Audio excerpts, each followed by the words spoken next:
Hello बच्चों, चलिए प्रश्न पढ़ते हैं। प्रश्न दिया है, पुष्पीय पौधों में नर व मादा दोनों युग्मक अचलित होते हैं। इन्हें निषेचन के लिए पास लाने की विधि है। विकल्प ए है जल, विकल्प बी है वायु, विकल्प सी है परागण तथा विकल्प डी है एपोमिक्सिस। तो इस प्रश्न में हमसे पूछा गया है, जो पुष्पीय पादप होते हैं उनमें निषेचन की जो विधि होती है उस विषय में हमसे यहाँ पर पूछा गया है। अर्थात इस प्रश्न की जो मुख्य अवधारणा है वह पुष्प में निषेचन विधि के विषय में है। अर्थात पुष्प में निषेचन किस विधि द्वारा होता है ये हमें यहाँ पर बताना है। तो चलिए हम देखते हैं कि पुष्प में निषेचन किस प्रकार से होता है। तो यहाँ पर हमें दिया गया है कि पुष्प में नर व मादा युग्मक अचलित होते हैं।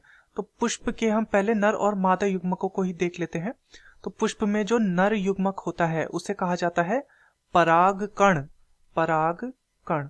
और पुष्प में जो मादा युग्मक होता है उसे कहा जाता है अंड या अंड कोशिका। तो ये क्या होता है कि जब परागकण और अंड मिलेंगे तो इस प्रक्रिया को कहा जाएगा निषेचन।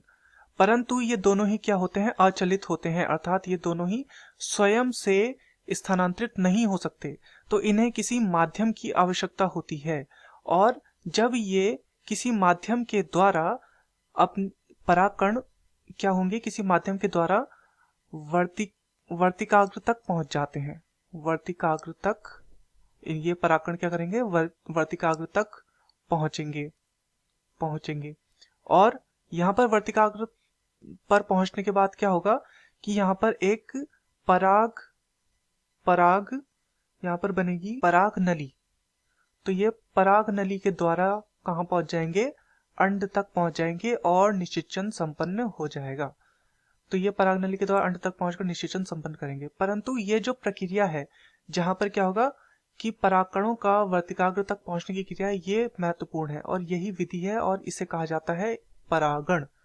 तो दोनों ही युग्मक अचलित होते हैं, परंतु निषेचन के लिए जो इन्हें पास लाने की विधि है वह है परागण।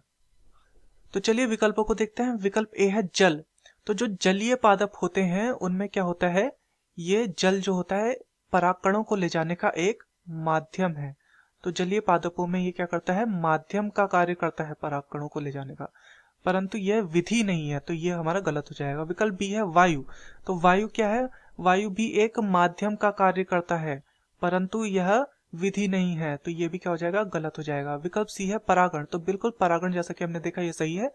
तथा विकल्प डी है एपोमिक्सिस। तो एपोमिक्सिस जो होते हैं इसे कहा जाता है असंग जनन। असंग जनन अर्थात असंग जनन का अर्थ है कि बिना निषेचन के जहां पर भ्रूण का निर्माण हो जाएगा तो उसे हम बोलते हैं एपोमिक्सिस। तो ये भी हमारा उत्तर नहीं है। तो दिए गए प्रश्न का सही उत्तर होगा विकल्प सी परागण। मैं आशा करता हूं आपकी यह समझ में आया होगा। धन्यवाद।